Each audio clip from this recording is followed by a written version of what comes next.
a year or two ago an article about a young man who was in an interview in Barron's, and he was 33 at the time, and he'd become a portfolio manager, and he lost his legs to man-eating bacteria. And I said, is there anything we can do to get him out of the wheelchair? And you said, yes, there is. In 3 or 4 years, we can give him an Optimus body, and then we can use transistors in his head, in his brain, to let him function as a normal person, dance and sing and walk and run. Have we been able to make progress in that area? Yeah, so that's a confluence of two of my companies. One is being Neuralink, and the other being Tesla. So Neuralink is also making good progress. It now has, I think, over 10 patients with Neuralink implants.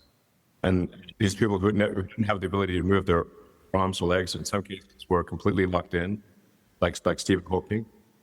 And they can now communicate, I think, as quickly, almost as quickly as we're communicating right now, which is very cool. And that's going to continue to accelerate. So what we can do is use a Neuralink implant that is taking signals from the motor cortex of the brain and also receiving signals from this somatosensory cortex, give someone who's lost their legs Optimus legs. And so I mean, we're really getting like the $6 million man here, I mean, from back in the day. I don't know if you watched that show, but I watched it. I watched it.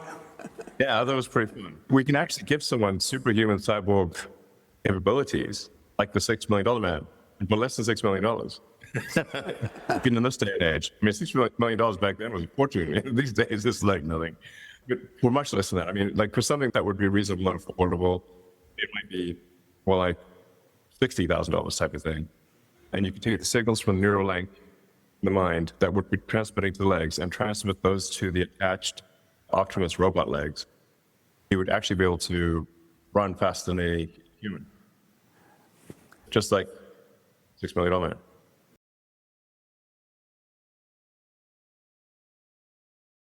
Switch to XAI. So 3 years ago, you were here and you had either just purchased or about to purchase Twitter, which you've renamed X, and you were widely criticized for that. And, yeah, so it was. Right? In fact, you even mentioned here on stage that you didn't want to have anyone else be angry at you because you had enough people trying to kill you already. Yeah, totally. Right? So you were buying X, and it was $42 billion, I think, and you were in the process of raising money, and I called you up, and I said, I would like to invest with you $100 million in this. It was $60 million for one of our funds and $40 million for me. And you said, really? I said, yeah. You said, really? And I said, yeah. And you told me that you thought I would make a double. And I said, well, I hope so. But to me, it felt like you made us $8 billion in Tesla, and it'd be not very appropriate if I didn't support this new venture that you were doing. So we invested. And then the day that we paid the money, we marked it down 70%. So, man, this is how I know you're a true friend, Ron, because I do regard you as a true and trusted friend. I got more to the story. It's a better ending. The test of friendship is who supports you when the chips are down and the times are tough and everyone's against you. That's a real friend, and that's you, Ron. Thank you. So we did invest that 100, marked down to 30, and then about a year later, we started getting phone calls from hedge funds who always seem to know things they're not supposed to know. Yeah. How do they do that? Right? And they started saying, I'd like to buy your stock for what you paid for it. And I said, I think I'd rather wait and stay in, which I did. And then changed the name to X and changed the configuration of business. You bought Twitter, and it came together in a social network along with this. And all of a sudden, we have a business that has incredible data. Did you buy this for the data that no one knew about? The data with 600 million people talking with each other. So physical data that no one else has. And then you started Grok, which is based on our data, and everyone else doesn't have that. They got digital stuff. And then when they have Grok, then we need more data centers, and you're building those. And in a space of a very short time, less than months, you built a data center which is 4 times what is large as anyone else on the planet, 25,000 what other people had in CPUs, and we built it in GPUs, 100,000, more powerful. And then, now we're going to go to hundreds of thousands. But the bottom line is the investment that we made, we put up more money, and we have a total of $350 million invested over the past 2 or 3 years, and now it's worth $700 million. So everything you touch is like that. It's the most unbelievable thing I've ever seen. So everyone is investing in technology, and we are investing in the technology person, the best engineer on the planet. So thank you very much. So the vision is, did you buy X? Did you buy Twitter because of the data? Did you have all this in your head before you did it? Not really. No, I just bought Twitter because I thought it was having a negative effect on civilization. Just sort of pushing ideas that were anti-civilizational. It's sort of been sort of captured by the far left. I'd say, it's fair to say the radical left. But they wouldn't regard themselves as such. But it was captured by a group of people whose political beliefs are those of deeply San Francisco and Berkeley, which is about as left as you get in America. It wasn't a good forum for debate because they suspended many people on the right, including the sitting president, which is really unprecedented. I think we need to have a public square where there's true freedom of speech. Freedom of speech is the bedrock of democracy. If there's not freedom of speech, people cannot make an informed vote. And if you cannot make an informed vote, you don't have a real democracy. So the purpose of acquiring Twitter was to try to bring it more to the center. No left-wing voices have been banned or suppressed. What we're trying to do is give equal weight to all parts of the country so they can be a public town square where people can exchange ideas and hopefully not resort to violence. I think it's one of the, like I said, free speech, bedrock of democracy. It's why it's the First Amendment. Because people came from countries where if they could be killed or imprisoned for what they said. And in fact, this is happening all around the world. The civilizational risk had to be addressed.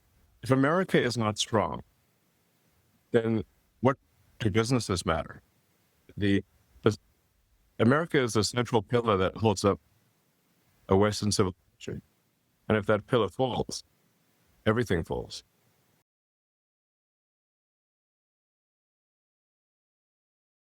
So you were one of the founders, the two founders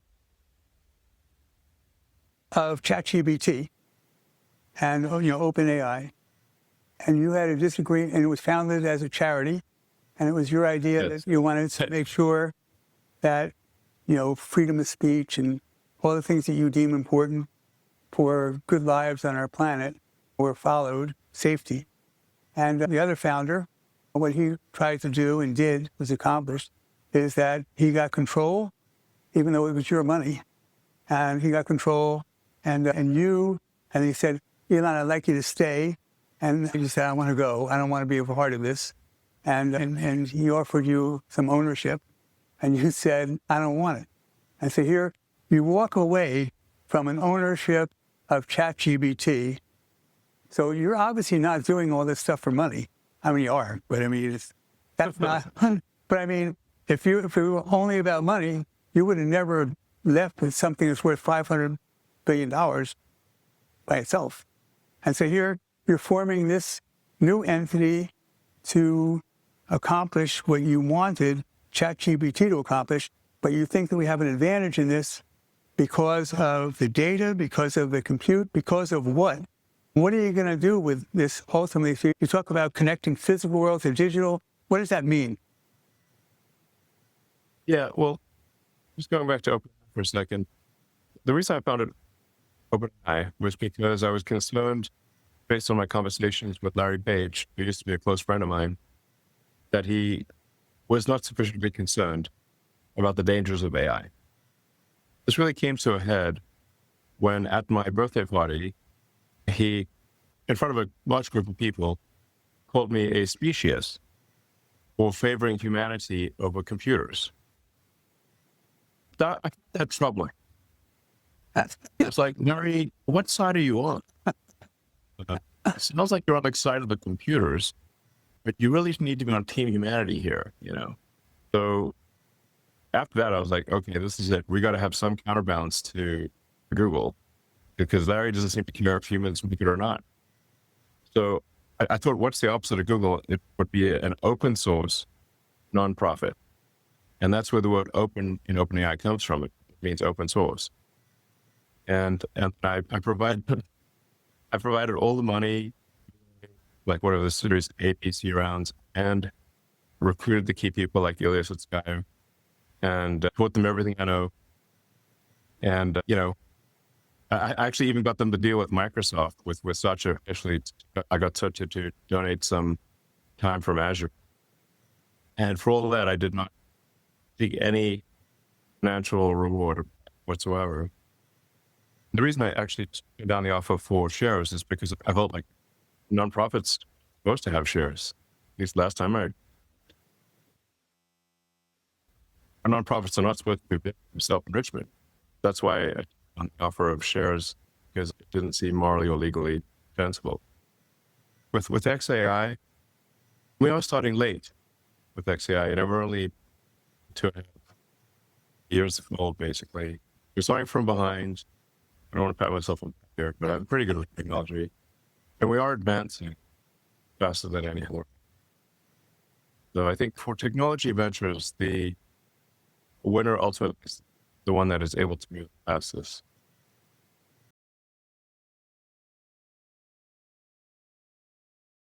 How do we keep the lead? That comes down to 3 things. Are you able to attract the best talent?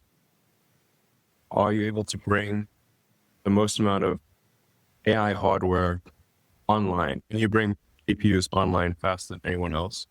And we've already demonstrated that we can do that. Jensen Huang himself said that he was blown away by how fast XAI launched this data center. Jensen said there's only one human on the planet who could have done that. Yes, he did say that. It made us think about... I keep telling people I'm an alien, but nobody believes me. I mean, when I got my green card, it said alien registration card. So, I mean, I have this from the government. So, let's say I've got some like relatively skills these days in America in terms of getting hardware built. If you look at the biggest successes in manufacturing in America since World War II, by far, are Tesla and SpaceX. So the idea of connecting physical and digital is that's different than digital figuring out who wants to buy what. We're doing something entirely different. Is that fair?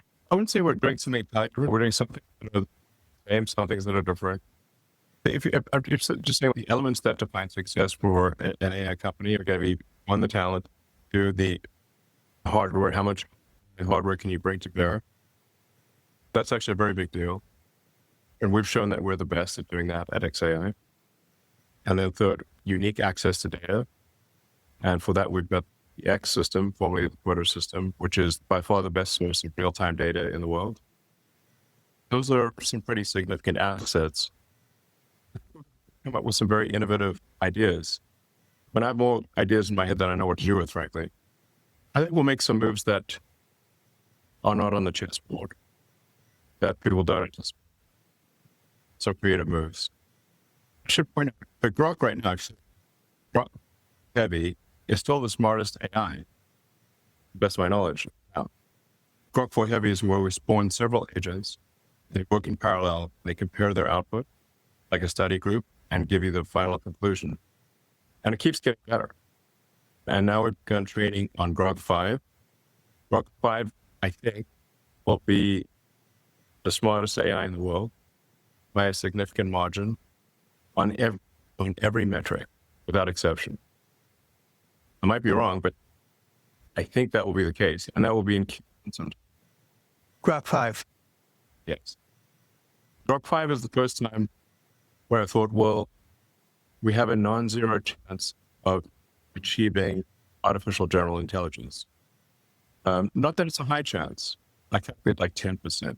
That's what my biological neural net comes up with, which still means 90% chance that we don't, to be fair. But I've never thought that before. And so for the first time, I think, like, well, this really could be general intelligence, at least a small chance. Grok 5 will really be something special.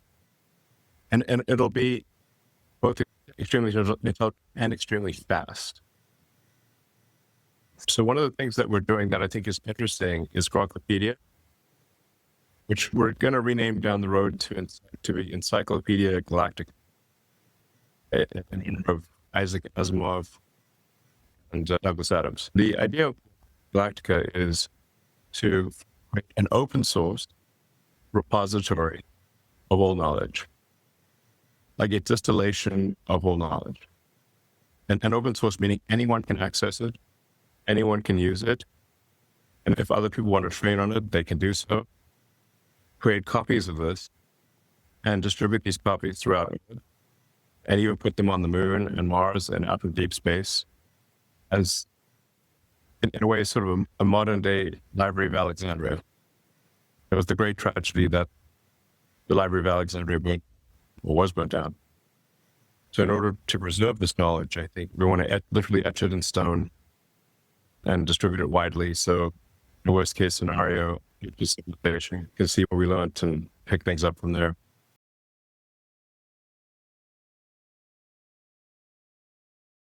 Quality of the data that we're training on with Grok 5 is mission error. It's also inherently multimodal, so it's text, pictures, video, audio. It's going to be much better at tool use, and in fact, creating tools to be more effective at answering questions and understanding. Its vision will be extremely good. It'll have real-time video, which is, I think, a really fundamentally important thing. Only other AIs can understand real-time. And I think if you can't do that, which humans can obviously do, you really can't achieve AGI. There's some special source items that I can't talk about in a public forum, obviously. You can't give away all the secrets here, just between us. But we have a few other special things that are in the works for Grok 5. So it's really, I feel sentient. So when we're Grok 5, when you're talking about the advances, there is no limit. So when we're Grok 5 is better than Grok 4, which is better than Grok 3, but it keeps going. Once we get to sentient levels, we go 2 sentient, 5 sentient, 10 sentient, 1 million. Right. The sentience will grow. I mean, what's really mind-blowing is how far can the sentience grow? To your point, how far does it go? I think it goes immensely far, almost incomprehensibly far. Like we see paths to putting 100 gigawatts per year of solar-powered AI satellite into orbit. And having this be actually the lowest cost way to power and operate AI at a very large scale. For reference, the United States consumes roughly 460 gigawatts on average per year. Because the average power load in the U.S. is 460. The whole country. All electricity of all sources in the U.S. And you're talking about 100 being added. Well, roughly a quarter of this electricity output. We have a plan mapped out to do that. It gets crazy.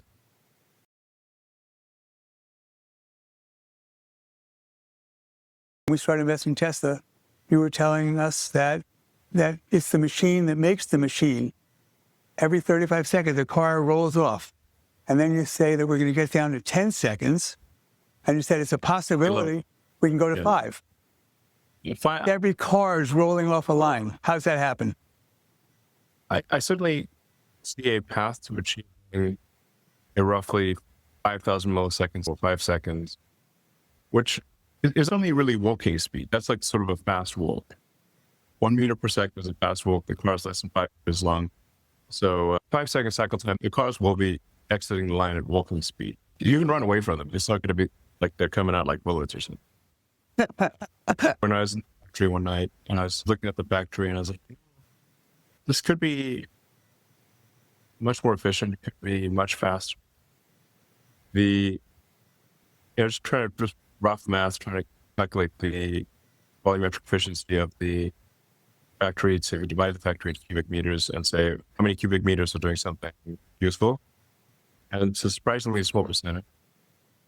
The volumetric density is not very good.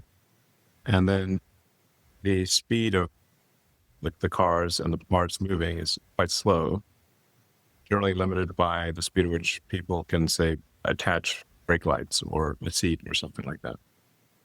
So you densify the factory and improve the volumetric efficiency, which is helpful for production efficiency because things have less distance to move.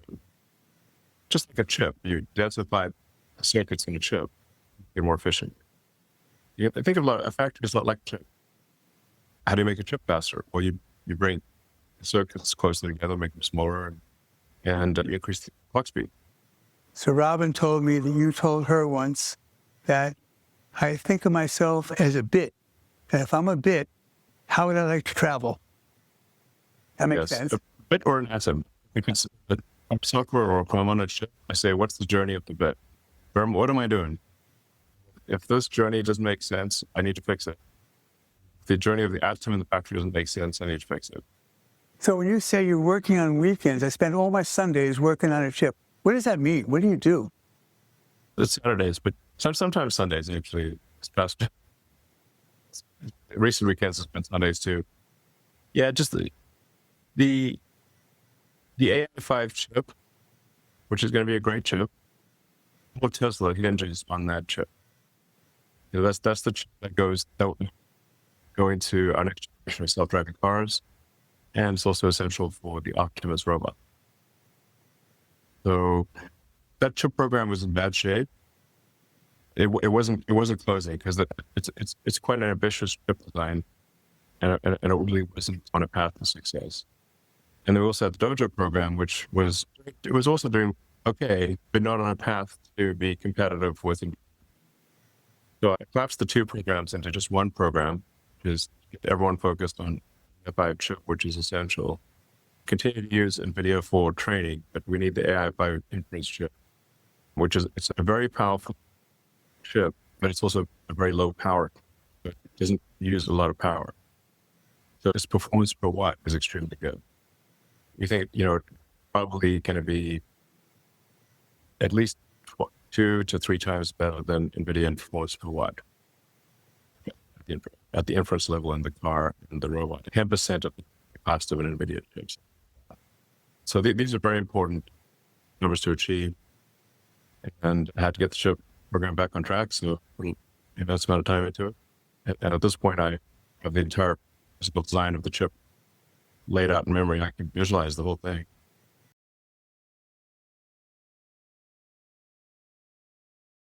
And you said that a very large percentage of people who've actually paid for full self-driving don't use it, have never tried it before. Yes, it's pretty well. How are we doing? How find something you want to try it. It's amazing. So we're now kind of insisting with customers for safety reasons that we demonstrate full self-driving, because the numbers are unequivocal at scale that with now over 10 billion miles driven, that it's 4 times on full self-driving than not. So it's actually a big improvement in safety. At this point, we're just insisting that we at least demonstrate self-driving to customers so they know how to use it and turn it on for safety reasons. So full self-driving drives just like a person, as opposed to having to code to look for every circumstance that would happen for someone walking his dog while he's driving along. You have to identify everything with a code. What AI does, what we do, is as I understand it, is to make sure that it's just like us. Is that fair? Yes, the key to achieving full self-driving much safer than a human is improving the AI software in the car. We're confident that the AI hardware, that's chip that we designed, currently made by Sam, is capable of achieving a safety level unsupervised, meaning if you're asleep in the car, at least 2 to 3 times that of the average driver, maybe more. And then with AI5, we think you can achieve probably a 10x improvement in safety. So these are really big deals. I mean, I think it's like one of the very profound things that I'm saying here. And I really encourage people to go out there and try Tesla self-driving and see it for yourself. You can just go to any Tesla store, they'll show it to you, you know. It's not secret.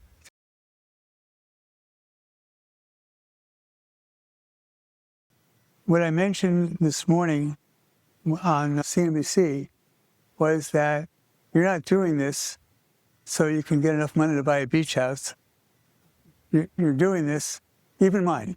Yeah, that's right. But you're doing this because, you know, Larry Page was right. You're a species that you think humans should survive.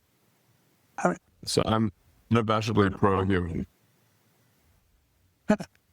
I mean, so you're spending, actually, whether you're worth another $1 trillion or $400 billion, it doesn't really matter. What are you going to do with all this money at the end? What's your plan? How do you want people to think about you? Well, you know, mostly I need to have enough ownership of the companies to be able to continue to direct their activities. But it's from a personal consumption standpoint. I actually don't own any vacation homes. I just own one sort of, you know, medium-sized house in Austin. So, and actually just a tiny house at Starbase that I've seen that house. It's tiny. Yeah, but actually, people, like friends of mine have come to visit, they thought I was kidding. I'm like, no, it's real. I bought $8,000, but I've done a lot with the place. Artificial turf in front, little white picket fence.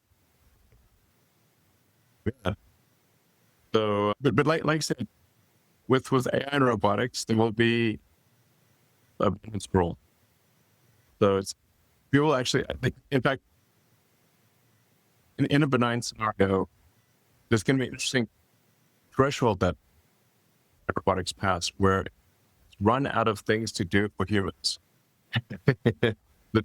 It's completely satiated all human, and then I guess it'll have to start thinking about what to do for itself. Overall, I want to take the set of actions that expand not just in this into the future, so that the scale of consciousness grows tremendously, and that we explore other star systems, like in Star Trek, go places that we've never gone before, and find out if there are existing alien civilizations, or maybe there's a dead alien civilization, and we can look through their ruins and try to understand what they were like, and just generally understand the universe. Personally, it's about 40% in Tesla, and about 25% in SpaceX, and the balance 35% in our mutual funds. And in SpaceX, I think we're going to make 10 times over the next 10 years. Tesla, I think we're going to make 5 times, and my mutual funds, I think we're going to make 3 times. You know, so it's obviously riskier if you put a large percentage of your money in one entity. For our mutual funds, it's about 22% invested in SpaceX and Tesla, 11% apiece. And then XAI, that's an investment that's smaller right now, but we've only invested, I guess, $350 million in XAI. It's now worth $700 million. That was 2 or 3 years ago. And the next pricing is going to be probably double where it is now. It means about $1.5 trillion, so it's going to be in our top 10 in the next time they price. But at the time you said, look, I can't as a fund manager have that big of a position in it. What has changed? Because I think you have a much bigger position today. Well, I didn't feel uncomfortable, but my clients felt uncomfortable. And I was being criticized for having such a large investment in one company. And we had bought stock at $10 or $15 a share, 12, and it was trading at 220. And we sold for our clients about 25% of their investment. I wanted to make sure that they knew that the reason they held the stock was because I thought it was still interesting, as opposed to that I had died. And so I didn't want them to think I died, and that's the only reason they still owned it. So we sold a quarter of the stock, and then the stock hadn't done anything for 3 or 4 years. And then when President Trump was elected, the stock in the first part of this year went up dramatically, went up to 400, and we sold 5% more. So we sold 30% for clients. I did not sell personally a single share. And what I committed to the board of our mutual funds is that I was the last purchaser. I haven't really invested in stocks since 1992 in public companies. And I told the board, if you let me invest in this, when I tried to get everyone else to invest, nobody else wanted to at Barron Capital. So I said, if you let me invest a certain amount of money, then what I will do is I will promise that I won't sell any of my stock. And I told you I wouldn't invest, but let me break my promise and let me invest. And then I will be the last person out of the stock. So I will not sell a single share of my company, of my shares, until my clients have sold 100% of their shares. And I don't expect to sell in my lifetime Tesla or SpaceX, either one.